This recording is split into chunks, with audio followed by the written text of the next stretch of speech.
여호수아에게 18번째 에러와 예외라고 하는 말씀의 제목으로 주의 말씀 함께 나눠보고자 합니다. 여러분, 이게 뭔지 아시죠? 종이에 붙였다 뗐다 해도 얼마든지 사용할 수 있는, 그리고 여기에 메모도 할 수 있는 포스트잇이라고 하는 문구입니다. 풀처럼 딱 붙어서 벽지나 종이 책에 다 떨어져 나오는 그런 게 아니고요.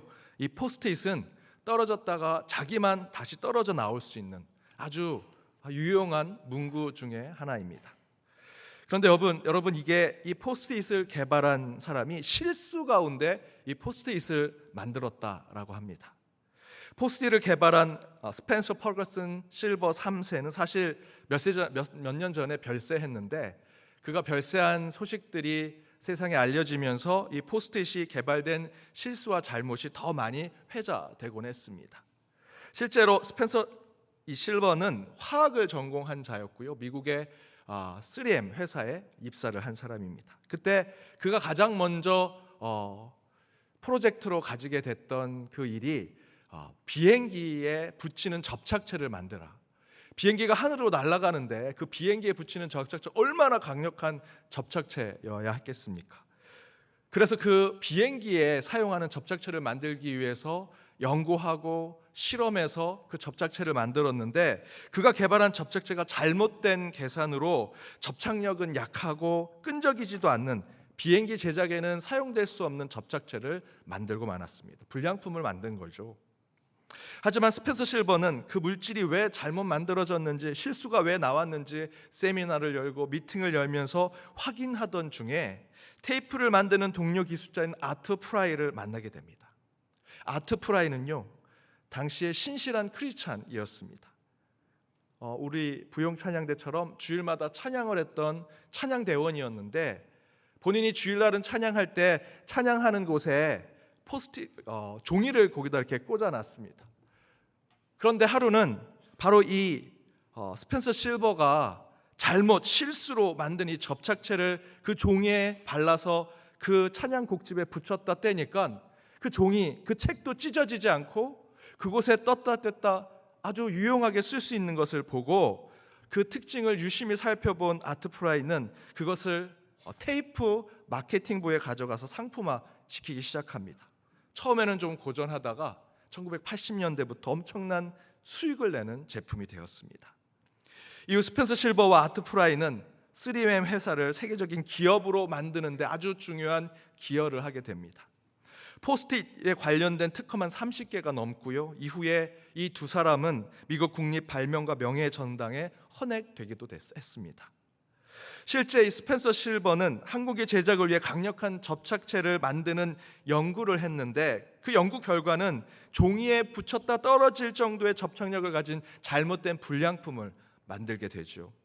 저희는 이런 결과가 나왔을 때 영어로 에러라고 얘기합니다. 잘못 만들어진, 실수가 된. 실험을 위해 수식과 과정을 만들어 놓고 초기 입력값을 그 안에 넣어서 풀었더니 결과가 잘못 나왔을 때 저희는 에러라고 얘기합니다.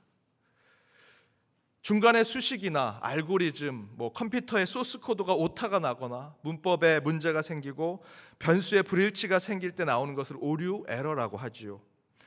보통 여러분 컴퓨터 작업 이제 자주 하시니까 컴퓨터 어떤 거를 사용하려고 하다가 어디에 들어갔더니 이런 화면이 뜰 때가 있습니다. 이 사인은요, 컴퓨터상에서 오류, 에러가 났다라고 하는 사인입니다. 더 이상 진행되지 못할 것이다. 에러가 뜬다는 것은 잘못됐다는 것이죠. 실수가 있다는 것입니다. 문제가 있다라는 것입니다. 따라서 위와 같은 메시지가 뜨거나 에러와 잘못을 확인했을 땐 반드시 처음부터 모든 수식의 과정들을 다시 살펴보고 잘못된 것, 에러가 된 것을 찾아내야 합니다. 그리고 그것을 수정하고 고치고 나서야 제대로 된 결과를 얻을 수 있죠. 그런데 여러분, 그런 완전히 잘못된 결과를 가져온 문제와 실수, 그 에러가 잘못이 아니라 예외적 상황이라면, 전혀 예상하지 못한 결과를 얻지 않을까요? 에러라고 생각했던, 실수라고 생각했던, 문제라고 생각했던 그것이 문제고 에러고 실수라서 버려져야 되는 것이 아니라, 그 에러라고 하는 것이 예외라고 한다면 전혀 다른 세상을 우리는 경험하게 될 것입니다. 그 예가 앞에서 말씀드렸던 포스트잇이라고 하는 이 문구라고 할 수 있겠죠. 비행기 부속품을 붙이는 접착체를 만드는데 강력한 접착체를 만들어야 함에도 불구하고 만드는 과정 가운데 에러가 발생이 됐습니다. 그랬더니 종이에 붙었다 떨어질 정도의 접착력밖에 가지지 않는 불량품이 만들어졌죠. 어머니한 실수고요, 잘못된 것입니다. 컴퓨터상으로 얘기하면 아까 보셨던 그 화면이 떴을 것입니다. 그러나 세상은 그런 잘못과 실수, 에러와 문제를 무조건 흑백 논리로만 보지 않더라는 것이죠.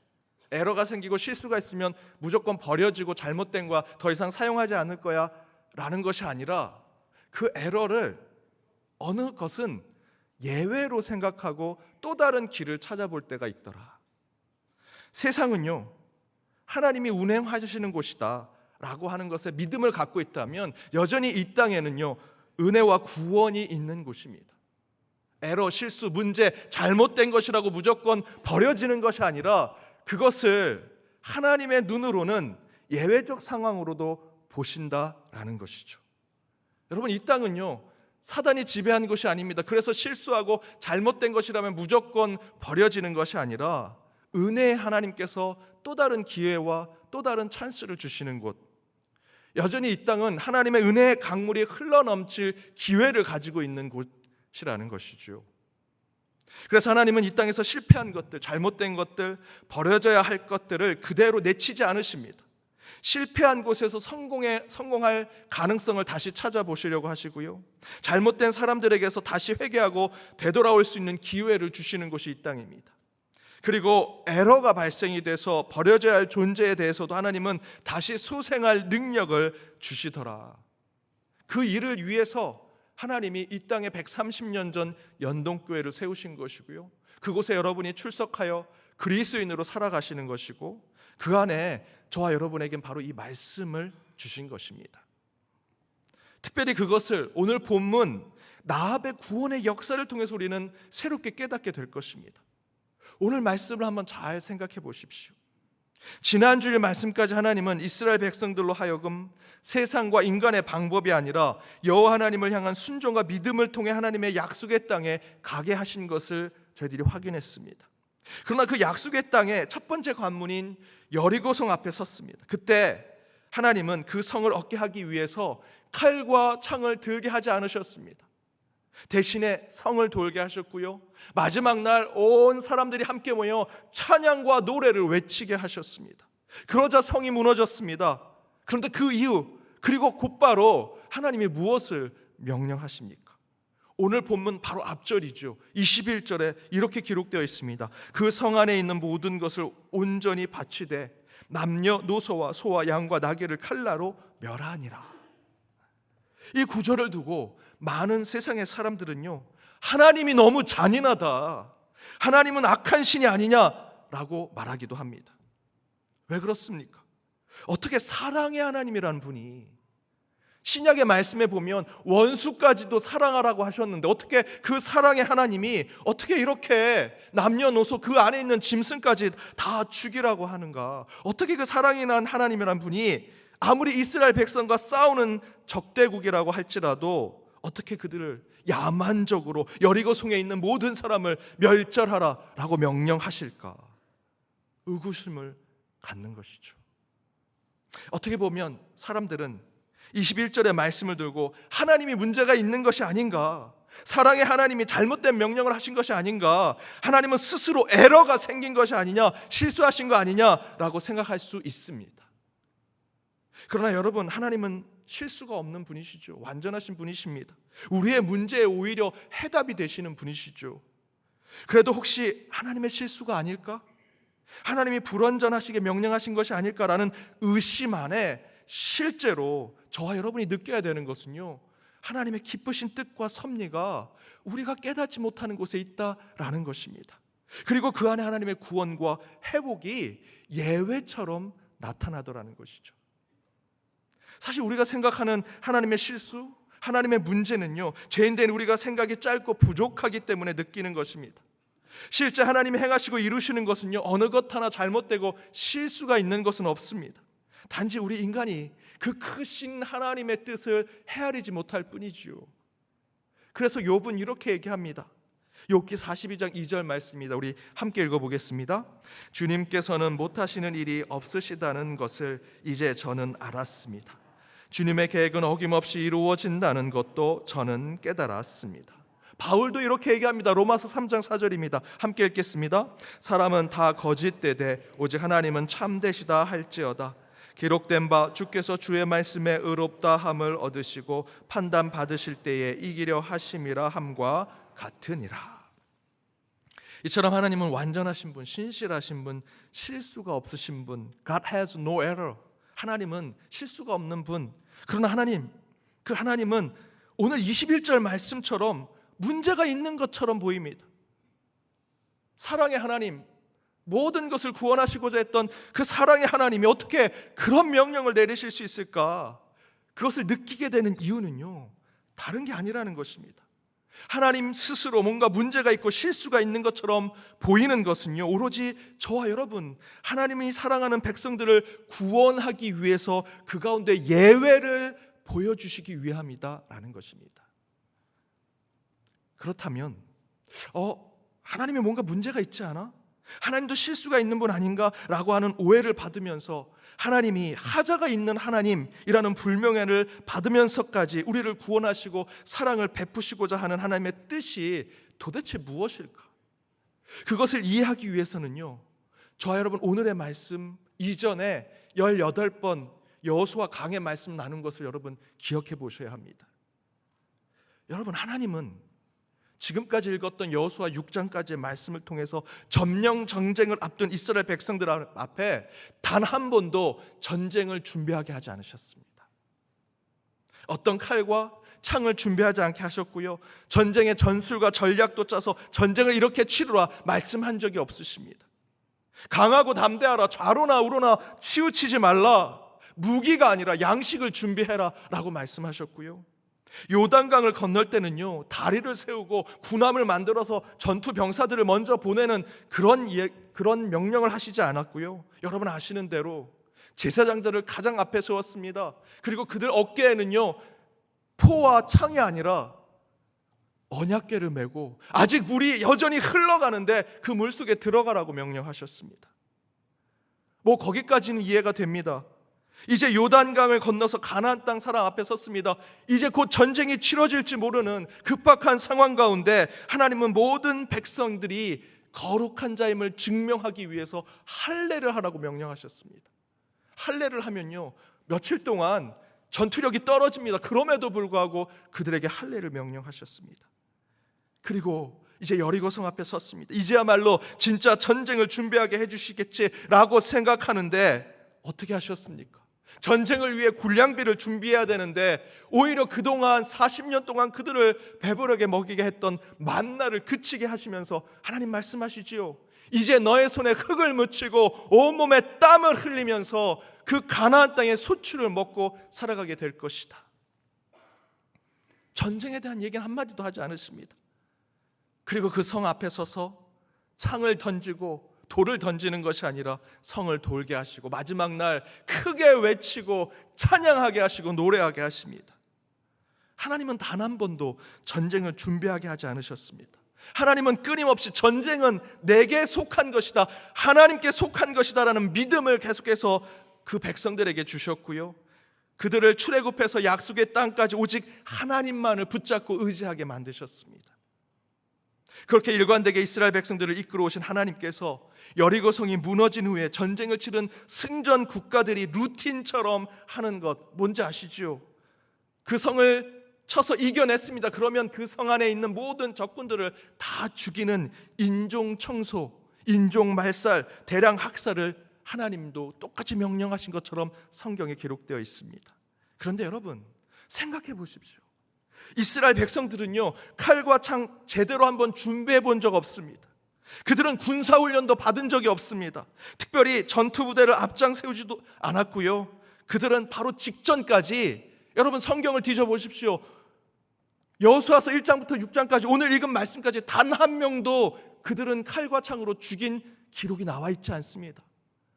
여리고성 들어갈 때까지 한 사람도 죽이지 못한 그 사람들이 갑자기 이스라엘 백성들에게 하나님께서 모든 사람을 멸절하라고 하니 피에 굶주린 게르만 야만족처럼 전쟁과 싸움에 도같은 전사들처럼 남녀노소 그 안에 있는 짐승들을 다 죽이고 피를 보는 일들을 했을까? 정황상 수용하기 받아들이기 어려운 해석이지요. 실제로 많은 학자들과 설교자들도 21절에 나오는 온전히 바치라라고 하는 히브리어 표현이 헤렘입니다.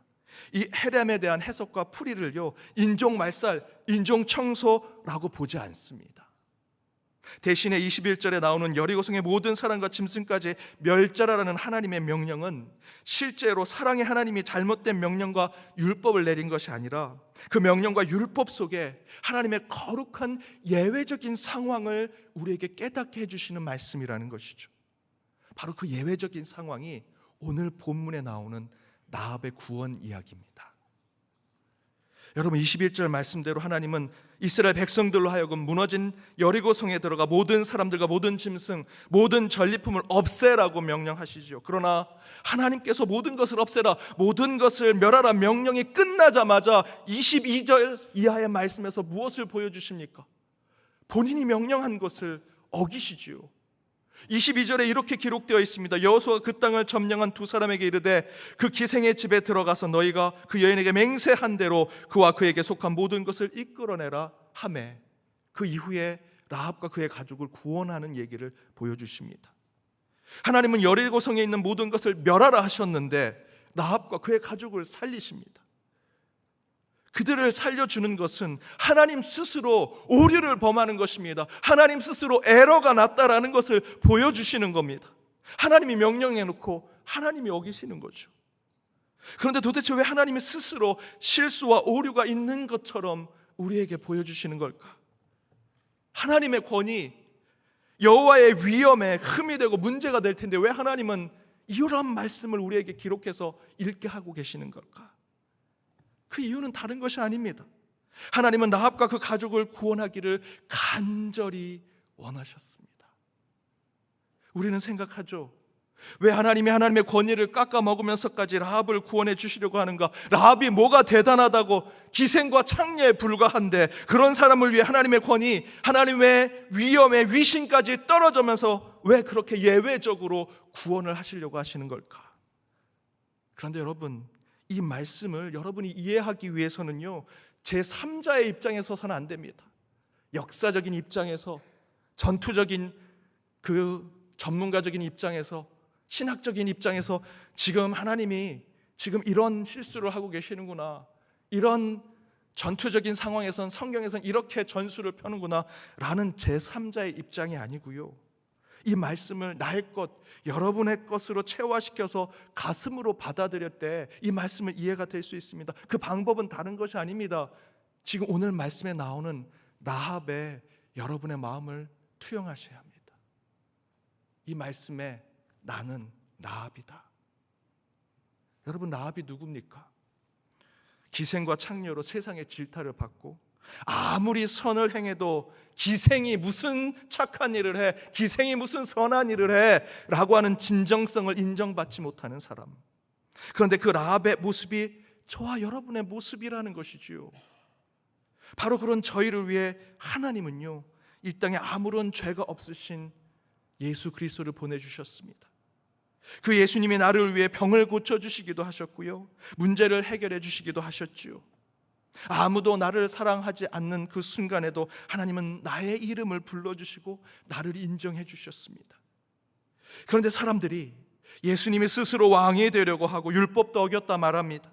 그리고 예수와 바나바를 재판정 위에 세우고 둘 중에 하나를 고르라고 얘기하죠. 우리는 너무도 잘합니다. 예수님은 죄가 없으십니다. 바나바랑 비교할 뿐이 아니지요. 그런데 사람들이 말합니다. 바나바를 살려주고 예수를 십자가에 달게 죽게 하라. 나에게 한없이 사랑을 베풀어 주셨던 예수님이신데 사람들의 여론에 휩쓸려서 예수를 죽이라, 예수를 십자가에 달라 외치는 그 군중들의 모습 가운데 저와 여러분이 있지 않습니까?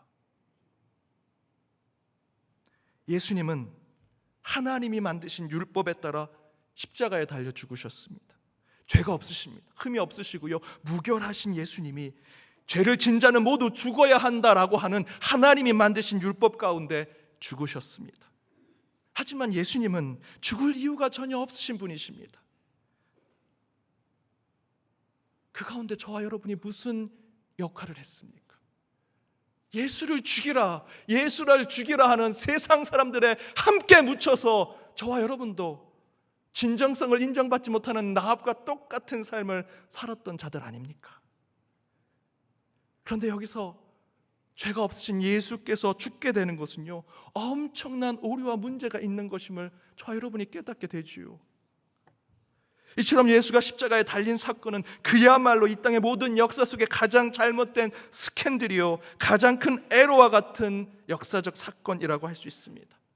그런데 그 실수와 잘못의 대상이 하나님 자신이라는 겁니다. 저와 여러분에게 너희의 실수, 너희의 죄악이고 너희의 문제다라고 하지 않으시고요, 하나님 스스로 그 십자가를 짊어지십니다. 마치 여리고성 모든 것을 진멸하라는 헤렘의 명령을 하나님이 하시고 그 명령과 율법을 하나님 스스로 어기고 있는 모습이 십자가 가운데 나타나죠. 왜 그렇게 하셨습니까? 저와 여러분을 구원하기 위해서, 라합을 구원하기 위해서. 예수님도 마찬가지이십니다. 예수님은 죄가 없으시지만 하나님이 만드신 율법에 스스로 책임지고 십자가에 달려 죽으십니다. 평상시에 율법 하나 제대로 지키지도 못하는 저와 여러분이 빌라도의 재판대 앞에 군중과 함께 섰을 때 저와 여러분이 외친 것이 무엇입니까? 예수를 죽이라, 율법에 따라 예수를 죽이라, 율법에 따라 예수를 십자가에 못 박으라. 저와 여러분의 모습입니다. 라합의 모습이고요. 여러분, 세상에서 법 그렇게 잘 지키십니까? 교회만 오면 그렇게 성도들 지적하고 정죄하고 판단하고 재단하셨던 그분이 하루는 찬양을 부르는데 성경책 안에 교통 위반 티켓이 끊어져 있습니다. 그러면서 제게 이렇게 얘기하십니다. 자, 저는 이거 끝까지 안 낼 거예요. 저는 잘못한 게 없거든요. 여러분, 웃으셨지만 그것이 우리의 영적인 모습 아닙니까? 우리 스스로도 율법을 지키지 못하면서 십자가에 달린 예수를 향해서 예수가 십자가에 달려야 한다, 군중과 함께 외쳤던 모습이 혹시 저와 여러분 가운데는 없지 않습니까? 그러나 여러분, 하나님이 독생자 예수 그리스도를 십자가에 달리게 하신 것은요, 시대의 큰 오점이자 실수이자 잘못인지는 모르지만 완전하신 하나님께서 스스로 그 오점과 실수와 문제와 에러를 보이게 하시면서까지 얻고자 하신 것은요, 결코 구원을 받을 수 없는 이 자리에 있는 저와 여러분을 구원하시고 도저히 구원받을 수 없는 그 여리고성에 있는 라합을 구원하시기 위해서 그렇게 실수와 하자가 있는 예수님의 모습으로 나타나셨다라는 것입니다. 사랑하는 여러분, 이 자리에 앉은 저와 여러분 모두 실수와 문제투성이의 존재이죠. 그런데 어떻게 문제 많은 저희가 이렇게 거룩한 성전에서 예배를 드릴 수 있는 것입니까? 실수 가득하고 문제투성이 잘못된 인생을 살고 있다고 생각하는 우리의 삶을 우리 하나님께서는요, 오류와 에러가 많다고 삭제하거나 내버리지 아니하시고요, 저와 여러분의 삶을 구원받을 지극히 예외적인 존재로 품어 안으셨기 때문에 저와 여러분이 여기 있는 것입니다. 여러분, 하나님은 도저히 구원받을 수 없는 저와 여러분을 매 순간 예외적으로 구원하고 계십니다. 저와 여러분은 라합처럼 죽어 마땅하나 하나님의 긍휼하심에 예외적인 구원을 받은 자임을 여러분 늘 기억하십시오. 따라서 우리 모두는 에러와 같은 실수가 같은 인생을 살지만 매번 예외로 우리를 구원해 주시는 그 주님을 매 순간 만나 주님이 베풀어 주신 그 한없는 은혜 가운데 살아가 오직 주님께 영광 돌리는 저와 여러분 모두가 되시길 주님의 이름으로 축복합니다. 기도하시겠습니다. 소망과 사명을 주신 우리 주 하나님, 오늘 선포된 말씀을 가슴에 품고 주님의 부르심에 담대히 성문 밖으로 나아가 하나님이 주신 사명의 십자가를 짊어지고 세상으로 나아가게 하여 주옵소서. 이를 위해 주신 오늘 말씀으로 결단하오니 하나님, 라합과 같이 세상의 잉여인간, 버려진 존재, 아무도 신경 쓰지 않는 사람처럼 살아가는 자임에도 불구하고 우리를 위해 실수가 없으신 하나님께서 라합을 구원해 주셨던 것처럼 우리도 구원해 주시고 불러주시며 하나님 자료로 세워주심을 감사하며 나가는 이 시간이 되게 하여 주옵소서. 실수가 없으신 하나님께서 나를 위해 실수와 문제가 있는 것처럼 보이는 것도 감수하시며 오직 우리를 구원하시는데 우리보다 더욱 간절함으로 손을 내밀어 주심을 믿으오니 그 손을 붙잡고 한 주도 구원의 감격의 삶을 살아내는 저희 모두가 되게 하여 주옵소서. 이 모든 간구 예수 그리스도의 이름으로 기도드립니다. 아멘.